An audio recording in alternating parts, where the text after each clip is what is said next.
I love being a priest. I've been a priest for 16 years. Been 16 years, and I started off as a lowly little brand new priest, as green could be. I was a priest at Our Lady of Guadalupe Parish in La Habra back in starting in 1998. Was there for 4 years. Loved my first parish. Absolutely loved my first parish. I love the camaraderie of the priests I lived with. And it's always been a great support as being a priest, because we're not lone rangers, we don't do it ourselves. We're called to be in communion with others, we're called to be in fraternity with our brother priests. And yes, we give up family. We give up our own family in order to be in service of the larger church. But we aren't called to be alone. We're called to be very intimate with people in very respectful and very proper ways. Deepening and lasting friendships, both with priests, both with religious and with laity, and to really to see that as a way of supporting your call, supporting my call as a priest, and saying, yeah, this is truly what makes me happy. It's a challenge, and there are moments of loneliness, there's moments of sadness, moments of grief, but so does exist in married life. Being a priest isn't an escape from being married. It's an equal call to service within the church. I think when priesthood suffers, marriage suffers. When marriage suffers, priesthood suffers. I think they're intimately tied as that service of the church. But I love being a priest. There hasn't been a day that's gone by where I've woken up in the morning and said, oh my God, what did I do? No, I wake up in the morning and say, God, thank you for today. Thank you for this opportunity to serve you. Are there tough days? Yeah. But in everything, there are tough days. But at that deep core of who you are, deep core of who I am, I know that this is what the Lord has invited me to, and one that I've hopefully responded well to in service of Him and His church.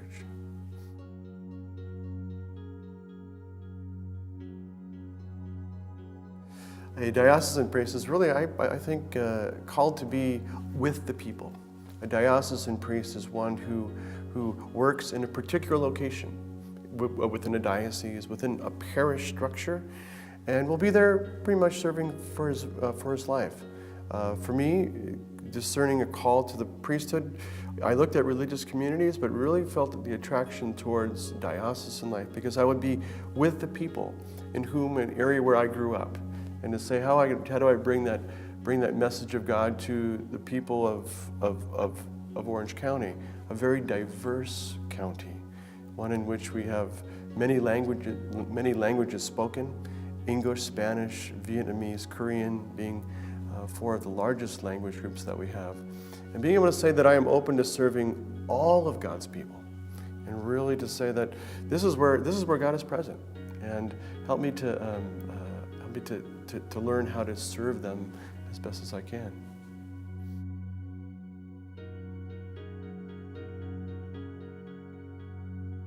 Vocation is understanding where God is calling you to serve in your life. There's many vocations out there in the world. There, being a doctor, being a lawyer, being a nurse, being a priest, being a nun. All sorts of ways in which we are called to serve the Lord, and living that out in our life is what a vocation would be. Discernment is listening to God's voice, to say, what is God calling me to do in my life? And really to take that to heart and say, am I listening well to the Lord? And is the Lord calling me to do something with my life? Be a priest, be a married person, be a person with a family. What is God calling me, and how do I listen to that voice of the Lord?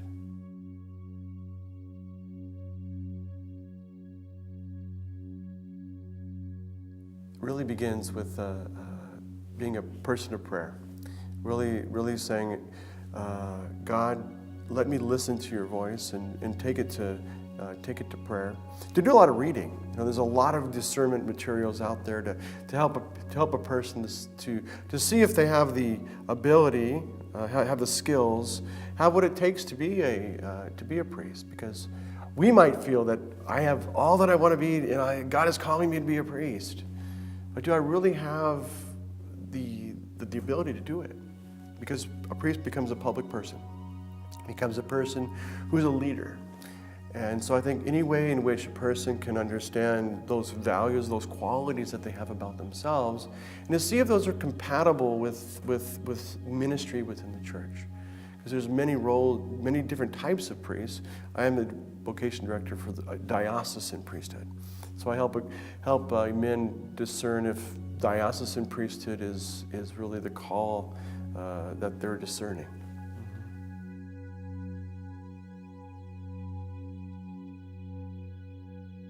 Requirements for being a seminary, the basic requirements of entering into formation is, first of all, you have to be Catholic. You have to be Catholic and be one who's received the sacraments of the church, who received baptism, communion, confirmation. And one who is, of course, discerning, who's listening to the voice of God.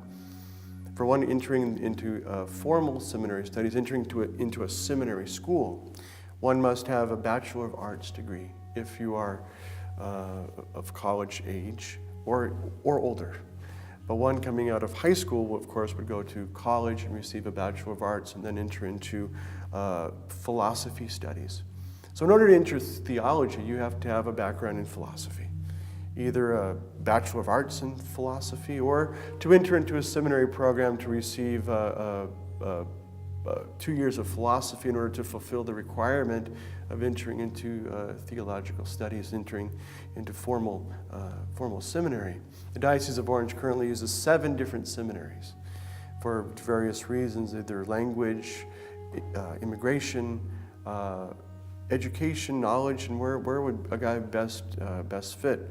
We use one school currently for older men who are maybe in their late 40s or even 50s, who have maybe had a full career in the world, in business or whatever, and have come to discern that possibly God is calling them to be a priest. They themselves too must have a Bachelor of Arts degree as well. And then to work on the requirements according to the PPF, which is the Program for Priestly Formation of the United States Bishops, of a certain level of philosophical requirement in order to enter theology. So even older men who have come to me and discerning the possible call would have to fulfill the philosophy requirement and then enter into a formal theology, study of theology, which usually at most seminaries that we use is about a 5-year program. 4 years of formal study and 1 year of a pastoral year to be in a parish. And the pastoral year is a real wonderful time to see if this is really what I can do and live for the rest of my life, to be a diocesan priest, to work in the diocese, and to hopefully serve as a priest in maybe 2 years later.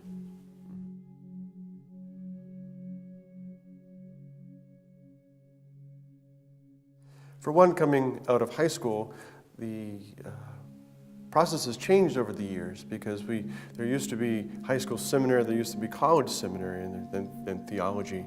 The number of college seminaries are small. There's not many around anymore. For our diocese, if a young man was coming out of high school, I would invite him to have a meeting with me and to really to see if a person from high school has the maturity to be able to study well, to be a good student, but also be able to listen to the Lord. Because one coming out of high school, there's many options out there. But for one who has thought about the priesthood, how awesome is that? To say that I want to listen to that voice of the Lord, to see if possibly priesthood might be somewhere in the distant future. But really to be open to listening to that voice of the Lord, and maybe to go to a college seminary. We use Mount Angel Seminary up in Portland, Oregon, outside of Portland, Oregon, for college age guys. But a lot of guys who come out of high school continue to discern and think about it, but go to a public university to attain a Bachelor of Arts degree in something that they find interesting, something that they find fulfilling for themselves. And if at that point that discernment call to the priesthood is still there, then I would invite them to possibly enter into a pre-theology program in which they would be able then prepare to enter into theology and on the formal road to priesthood.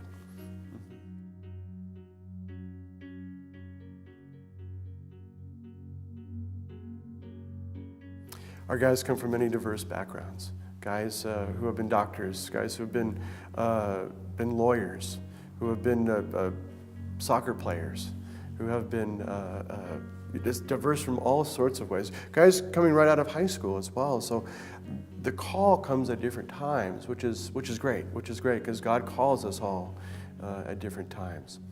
But hanging out with our guys is great. We've had I have many opportunities to get with them, either at their particular seminary school, going up and visiting and having dinner, or on the sports field, or being with them. And the big question I always get is, would I fit in as a seminarian? Are they like me? Guys are just guys who really have diverse interests, have love of music, love of sports, love of art and all sorts of things, and it's just great learning from them. I think I learn more from them than maybe they learn from me, but I'm there to guide them along the way. I'm there to be their director who's leading them to hopefully being able to answer that call and be ordained as a priest. But you have to bring your real self. So a guy who's thinking about discerning a call to the priesthood, be yourself. That's all you can do, is be yourself. Don't put on a facade, because God knows. And I'll tell you much, a vocation director will definitely be able to figure it out pretty quickly if you're not being authentic. So authenticity is a key to discernment. And the guys from the Diocese of Orange are all 37 of them this year, and hopefully to have more in the future years to come, will be normal guys in serving the people of God.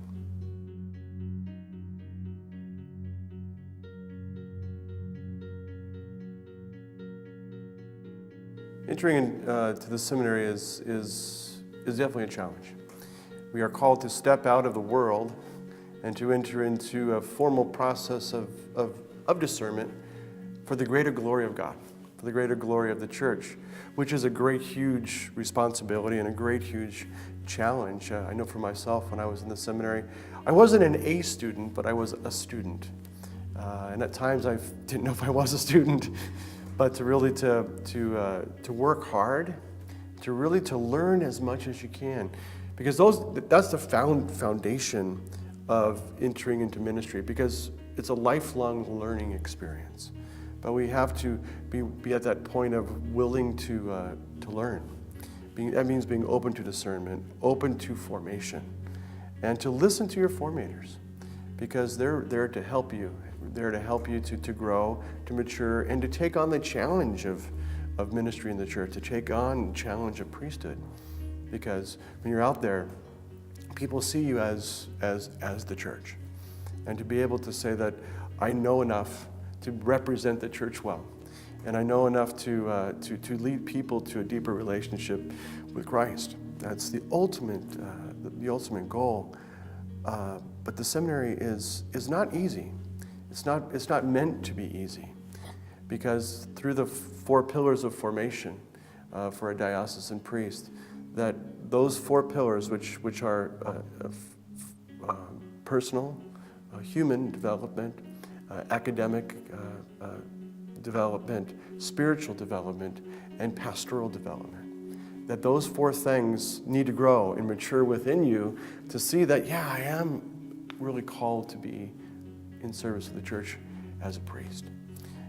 It's not easy, but it's fulfilling and very rewarding when you open yourself up to the great possibility of service in the church.